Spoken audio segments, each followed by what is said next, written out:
Hello friends, welcome to నవల హృదయం. ఈ వీడియోలో మనం సిరి తెచ్చిన ప్రేమసిరులు అనే కొత్త నావెల్ చూడబోతున్నాం. కథలోకి వెళ్ళిపోదాం రండి.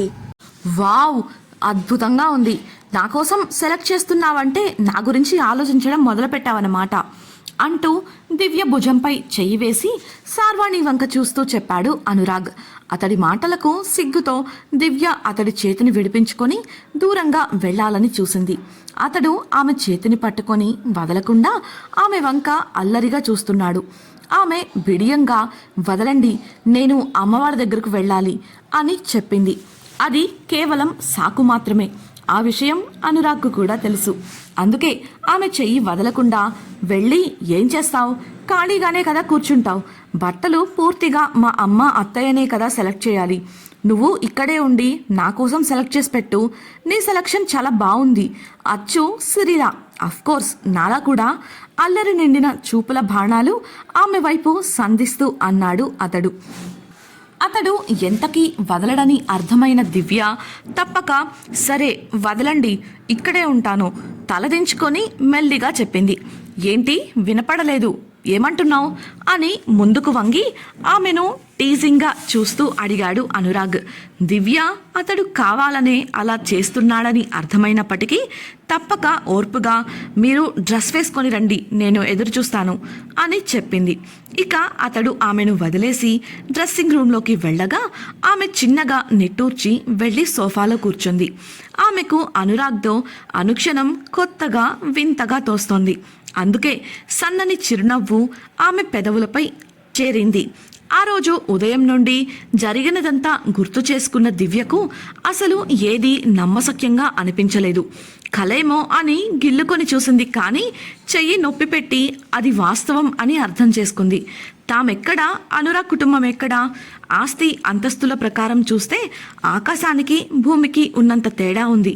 అలాంటి తన చెయ్యి అందుకోవాలని అనురాగ్కి అంత ఆరాటం ఏంటో. అతడు అన్నట్లు నన్ను నిజంగానే అంతలా ఇష్టపడుతున్నారా? ఇలా ప్రశ్నల కుప్పను ముందేసుకొని సమాధానాల కోసం వెతకడం మొదలుపెట్టింది. అలా ఆలోచనల్లో ఉన్న దివ్య ట్రయల్ రూమ్ తలుపు తెరిచిన శబ్దానికి అప్రయత్నంగా తల ఎత్తి చూడగా పీచ్ కలర్ సంప్రదాయం ఫ్యాషన్ కలగలిపి సృష్టించిన డిజైనర్ శార్వాణిలో అందంగా రాజకుమారుడిలా మెరిసిపోతూ వచ్చాడు అనురాగ్. అతడి ముఖంలో చెరగని చిరునవ్వు పున్నమి రాత్రి వెన్నెలలా చల్లని హాయిని కలిగించగా దివ్యకు గుండెల్లో మాటల్లో వర్ణించలేని భావాలు కలిగాయి. ఒక్క క్షణం మైమరచిపోయి మరి అనురాగ్ను రెప్పవేయకుండా చూస్తూ ఉండిపోయింది. ఆమె చూపులను గమనించిన అనురాగ్ ముసిముసిగా నవ్వుకుంటూ ఆమె ముందుకు వచ్చి నిలబడ్డాడు. అయినప్పటికీ దివ్య చూపులో మార్పు లేదు. అసలు ఆమె ఈ లోకంలో లేదు. అనురాగ్ చిలిపిగా నవ్వుతూ అంత అందంగా ఉన్నానా అంటూ దివ్య ముఖంపై చిటిక వేయడంతో ఈ లోకంలోకి వచ్చింది దివ్య. తడబడుతూ ముఖం తిప్పుకొని ఏంటి అని అమాయకంగా ప్రశ్నించింది. ఈ డ్రెస్ ఎలా ఉందో చెప్పలేదు, కావాలనే అడిగాడు అనురాగ్. ఆమె బాగుంది అని చెప్పగా ఎంత అని అడిగాడు అనురాగ్. అర్థం కాలేదు అన్న దివ్యకు అదే ఎంత బాగుంది అని అడుగుతున్నాను, తీసుకోవచ్చు అంటావా లేక వేరేది ట్రై చేయమంటావా అని అతడు అనడంతో మీ ఇష్టం అని చెప్పి పక్కకు వెళ్ళబోయింది దివ్య. గబుక్కున ఆమె చెయ్యి పట్టుకున్న అనురాగ్ నా ఇష్టం అంటావేంటి, నన్ను ఇలా చూడాల్సింది నువ్వైనప్పుడు ఇది నీకే కదా నచ్చాలి అని అన్నాడు. ఆమె అయోమయంగా చూస్తుంటే నేను వేసుకున్న డ్రెస్ నేనెలా చూసుకుంటాను, మీరే కదా చూడాలి, అందులోనూ కాబోయే భార్యవి కాబట్టి నువ్వే ఇవన్నీ చూసుకోవాలి అని వివరించాడు అనురాగ్. అందుకు దివ్య మౌనంగా ఉండగా ఏంటి డ్రెస్ బాలేదా, తీసేయనా అని మరోసారి అడిగాడు. అందుకు దివ్య మొహమాట పడుతూనే తల అడ్డంగా ఊపింది. అయితే ఎలా ఉందో చెప్పు అని చొరవగా ఆమె భుజంపై మోచేయి పెట్టి నిలబడ్డాడు అనురాగ్. అతడు చెప్పే వరకు వదలడని అర్థం చేసుకున్న దివ్య బాగుంది అన్న ఒక్క మాటతో తేల్చేసింది. ఆమె ఎక్స్ప్రెషన్ని మనసులో పెట్టుకున్న అనురాగ్ ఆమె ఒక్క మాటతో తేల్చేసరికి ఉసూరుమన్నాడు. సరిపోయింది, నా దారికి తెచ్చుకోవాలంటే చాలా కష్టపడాలనుకుంటా, మనసులో అనుకుని నేను మార్చుకొని వస్తా, కానీ నా కోసం ఓ 2 జతల క్యాజువల్ వేర్ తీసుంచు అని చెప్పి ట్రయల్ రూమ్లోకి వెళ్ళిపోయాడు అతడు. తప్పక అతడు చెప్పిన పని చూస్తూ మధ్యలో సిరి లేస్తుందేమో అన్నట్లు గమనించుకుంటూ ఉంది దివ్య. అనురాగ్ వచ్చేసరికి ఆమె ఓ 4 జతల బట్టలు పక్కకు తీసి పెట్టగా అవన్నీ నచ్చి బిల్లింగ్ వేయమని చెప్పాడు అనురాగ్. అతడి పనికి కళ్ళు పెద్దవి చేసి చూసింది దివ్య. డియర్ ఫ్రెండ్స్, నాదొక చిన్న రిక్వెస్ట్. మీరు చేసే చిన్న లైక్ మరియు కమెంట్ నాకు కొండంత ప్రోత్సాహాన్ని ఇచ్చి మరిన్ని ఇంట్రెస్టింగ్ నావెల్స్ని అందించేలా సపోర్ట్ ఇస్తుంది. అలాగే ఛానల్ని సబ్స్క్రైబ్ చేయడం మరవకండి ప్లీజ్. ఆ ఎక్స్ప్రెషన్తో ముద్దుగా ఉన్న దివ్య దగ్గరకు వచ్చిన అనురాగ్ ఆమె ముంగురులను సరిచేస్తూ ఏంటా చూపు హస్కీగా అడగడంతో బిత్తరపోయింది దివ్య. సరిగ్గా అప్పుడే సిరి నిద్రలేచి ఏడవడంతో గబుక్కున దివ్య సిరిని తీసుకొని సముదాయిస్తూ పెరిగిన గుండె చప్పుడును కంట్రోల్ చేసుకుంటూ ఉంది.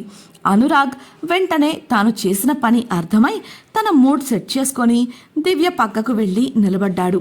వెళ్దామా అని మామూలుగా అడగడంతో దివ్య మొహమాటంగా తల ఊపింది.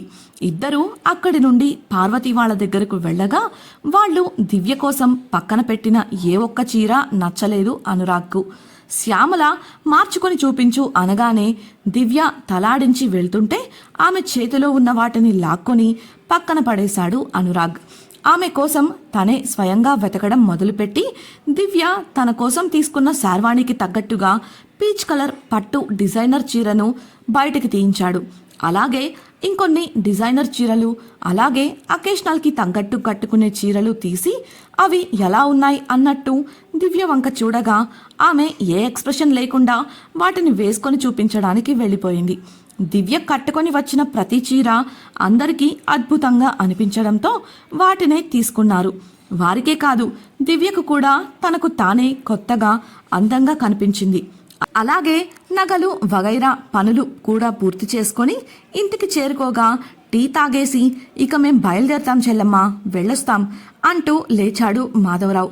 కారిచ్చి డ్రైవర్కు జాగ్రత్తలు చెప్పి వారిని ఊరిలో దింపిరమ్మని పంపాడు అనురాగ్. కారెక్కబోతున్న దివ్య చేతికి ఎవరికీ తెలియకుండా ఒక గిఫ్ట్ బాక్స్ను అందించి పక్కకు వెళ్ళి నిలబడ్డాడు. అందరూ ఉండటంతో ఆమె కూడా ఎదురు చెప్పలేక అందుకొని కొంగు చాటున పెట్టుకుంది. దాచాలనేది ఆమె ఉద్దేశం కాదు, కానీ ఎవరికైనా తెలిస్తే ఏమవుతుందో అన్న భయం, అలాగే అల్లరి చేస్తారేమో అన్న సిగ్గు. ఆ దృశ్యాన్ని చూసినప్పటికీ చూడనట్లుగానే వ్యవహరించారు పెద్దవాళ్లు. కొద్ది గంటల వ్యవధిలోనే ఇంటికి చేరుకున్నారు మాధవరావు వాళ్ళు. గిరీశం అటు నుంచి అటే తన ఇంటికి వెళ్ళిపోయాడు. నిశ్చితార్థానికి కేవలం 2 రోజులు మాత్రమే ఉండటం వల్ల ఆ రోజు సాయంత్రం నుండే అందుకు కావలసిన ఏర్పాట్లు చేయడం మొదలుపెట్టాడు మాధవరావు. ఆ ఏర్పాట్లతోనే 2 రోజులు వేగంగా గడిచిపోయాయి. ఆ సమయంలో దివ్యతో మాట్లాడగలిగే ఏ ఒక్క అవకాశాన్ని వదలకుండా ఫోన్ కాల్ లేదంటే మెసేజ్ల రూపంలో ఆమెతో సమయాన్ని గడిపాడు అనురాగ్. దివ్యకు కూడా అతడిపై మంచి అభిప్రాయం ఏర్పడి అతడితో నిస్సంకోచంగా మాట్లాడటం మొదలుపెట్టింది. దివ్యకు నిశ్చితార్థం జరగబోతుందని ఊరిలో అందరికీ తెలిసింది. ఇరుగు పొరుగు ఎవరికి నచ్చినట్లు వారు మాట్లాడుకున్నారు, కానీ వాటిని పట్టించుకోలేదు మాధవరావు వాళ్ళు. నిశ్చితార్థం రోజు రానే వచ్చింది. ఉదయం 10:32 తాంబూలాలు మార్చుకుందాం అని ముందే నిర్ణయించుకోవడం వల్ల మాధవరావు ఇంట్లో సందడి వాతావరణం నెలకొంది. దివ్య సిరిని సిద్ధం చేయగా అందంగా బుట్టబొమ్మల సిద్ధమైన సిరి హాయిగా కునుకు తీయడం మొదలుపెట్టింది. ఆమెను చూసి నవ్వుకుంటూ సిద్ధమవడానికి ఏర్పాట్లు చేస్తున్న దివ్య ఫోన్కు మెసేజ్ రావడంతో తీసి చూడగా అది అనురాగ్ నుంచి అని తెలిసి ఆమె పెదవులు విచ్చుకోగా బుగ్గలు కెంపులయ్యాయి. మేము ఇంటి నుంచి బయలుదేరాం, 9 కల్లా అక్కడుంటాం, మామయ్యకు చెప్పు, నిన్ను సగం పెళ్లి చేసుకోవడానికి ఆత్రంగా ఎదురు చూస్తూ ఆగమేఘాల మీద వస్తున్నా దివ్య. ఇది ఆ మెసేజ్ సారాంశం. ఫోన్ తీసుకొని తనలో తనే నవ్వుకుంటూ తండ్రికి విషయం చెప్పడానికి బయటకు వెళ్ళింది దివ్య. పక్కింటి సావిత్రి దివ్యను అలా చూసి శ్యామలతో ఎంత కాలానికి మళ్ళీ దివ్యను ఇలా చూస్తున్నాం వదినా, పోయిన కళతో పాటు కొత్త కళ కూడా వచ్చి దివ్య ముఖం వెలిగిపోతోంది అని అనగా సంతోషంగా దివ్య వంక చూసింది శ్యామల. దివ్య అవతలికి తిరిగి గిరీశంతో మాట్లాడుతున్న మాధవరావు వద్దకు వెళ్ళి వెనుకగా, నాన్న, ఆయన అత్తయ్య వాళ్ళు బయలుదేరారట, 9 కల్లా వస్తామన్నారు అని చెప్పగా పెళ్ళే వద్దన్న పిల్లేనా ఆయన అత్తయ్య అంటూ వరసలు కలుపుతుంది అని అల్లరిగా నవ్వుతూ అన్నాడు గిరీశం. ఆ మాటకు సిగ్గుతో మౌనంగా ఉండిపోయింది దివ్య.